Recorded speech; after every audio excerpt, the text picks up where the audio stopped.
I was skeptical of the Resident Evil 2 remake before it came out, but I ended up liking it a lot. It stood alone as a distinct quality experience, which is what I like my remakes to do. It offered up a neat alternate version of Resident Evil 2 that stood on its own while understanding the appeal of the original, expanding and playing with its ideas in a cool way. On the flip side, this Resident Evil 3 remake, while definitely diverging a lot from the original game and being its own thing, doesn't live up to the legacy of it and really drops the ball when it comes to maximizing the potential of the original RE3's premise. It's a fun game, it kept my attention, but almost everything it does well RE2 Remake did already and better, and everything it does that Remake 2 didn't misses the mark for me. In my mind, if you wanted to take the concept of Resident Evil 3 and use modern technology to maximize its potential, you'd make some ultimate exploratory horror game where you're exploring some giant city with plenty of objectives and secrets to find in any order of your choosing,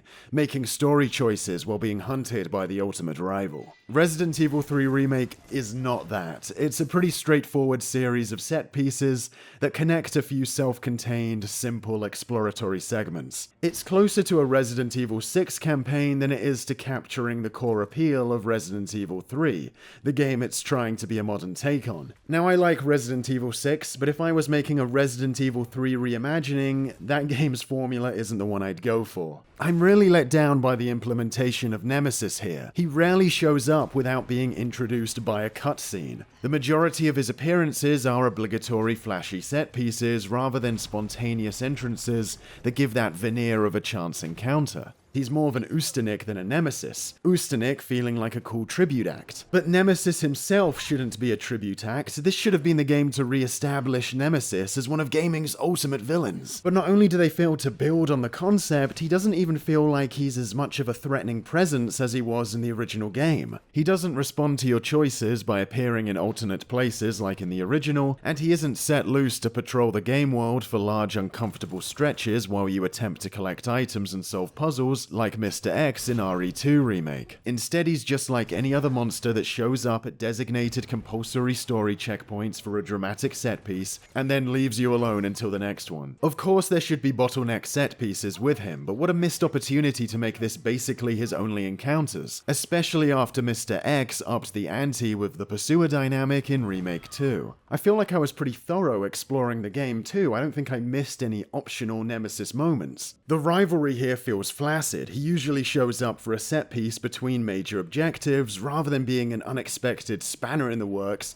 that could show up at any time. I think the latter approach would have intensified the player's animosity towards him much more, which might have made the epic throwdowns at the climax feel earned, in a way they just don't here. I don't feel like I'm using player ingenuity to outwit and lose Nemesis, I'm just running through a scripted obstacle course to make him go away. He also loses his humanoid form too early, I think, becoming a more generic resi boss monster before he can really establish a core identity. And the boss fights that take place in that new form are a bit awkward and weak. I think the game coasts on the clout Nemesis already had as a gaming villain, without pulling out the stops to do what made him interesting before or take things to the next level. The game in general feels a bit desperate to be liked, with loads of cheesy referencing and a much bigger emphasis on lore and callbacks than Remake 2, which felt a lot more classy and willing to shine without constantly acknowledging its place in this massive franchise. I'm not a big fan of corny jokes like US box art Mega Man being all over the place. It takes me out of the horror a bit.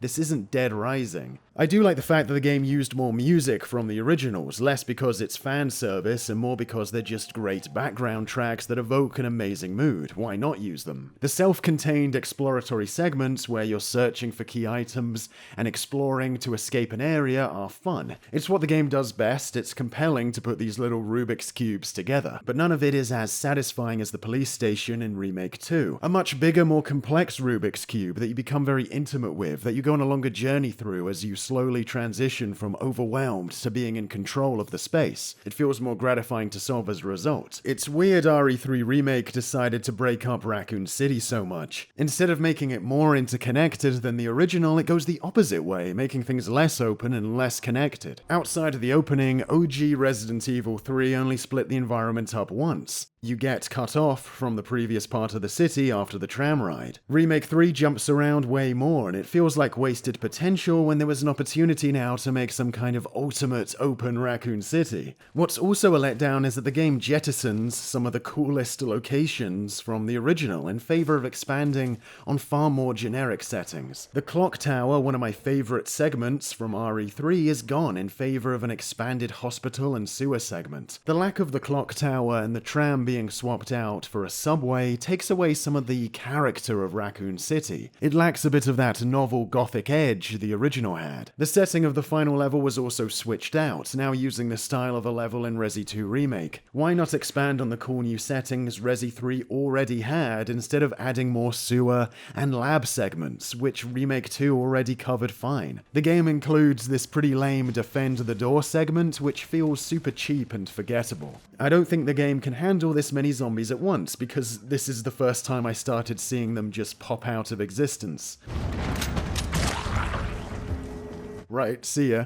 The main story is short, which in and of itself isn't a problem, but it lacks the replay value the original game had, with no choice making or even a mercenaries mode or something. Some harder difficulties with remixed enemies and some achievements and unlockables are your main incentives to go through again. The perception of this game's value, I think, is definitely going to be seen as lesser compared to Remake 2, which had the alternate campaigns and even included throwback unlockables like the hunk and tofu missions. You get the multiplayer game Resistance free with it, which is cool, but I think a lot more juice could have been squeezed out of the core quote-unquote Resident Evil 3 experience here. As I said, it's not a bad game, and there are plenty of positives in here. Visually, RE Engine keeps looking stunning, and with good performance even on the base PS4, dialogue is natural and fun. Jill and Carlos are really fun and cheeky, and you get invested in them. But yeah, honestly, overall, I'm let down. I feel like a Resident Evil 3 remake could have been something awesome, done the right way. But this one feels phoned in, and it's a shame because we probably won't get another stab at it for another 20 years. So see you then.